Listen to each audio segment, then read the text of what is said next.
บ้านเฮามีงานมาเลือกหมูไปเฮ็ดอาหารงานมื้ออื่น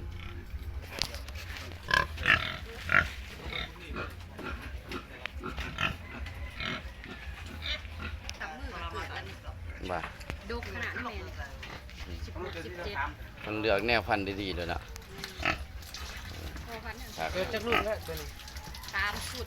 3ชุด ตัวนี้ก็แม่ลูกของเพิ่นอยู่บ่ ตัวนี้นี่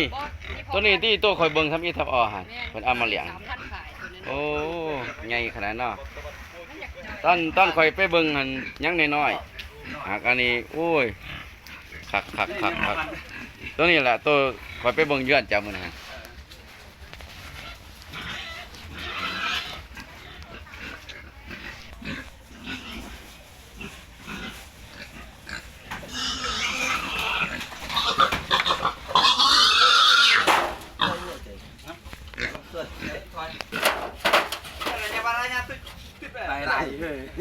สมเสยน้องสายเพิ่นเด้อเป็นผลงานที่เพิ่นมีประสบการณ์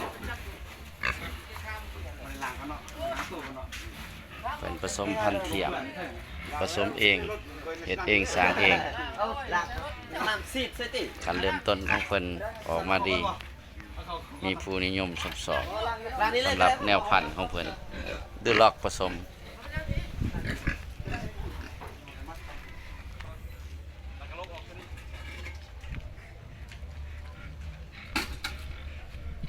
ใครสนใจติดต่อหาเพิ่นได้เด้อสิขึ้นเบอร์โทรศัพท์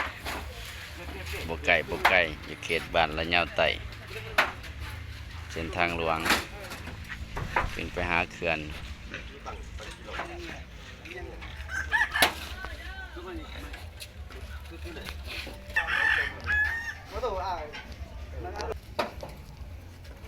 จับน้ำแล้วเว้ยปังบ่ได้ดอก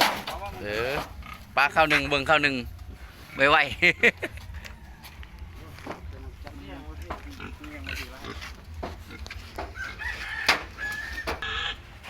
ขั้นบ่เศร้าล่ะสิจองแล้วแหละแนวพันธุ์เพิ่นแต่ของเศร้า 2-3 ปีแล้ว ดูดตัวไปหาน้องบ่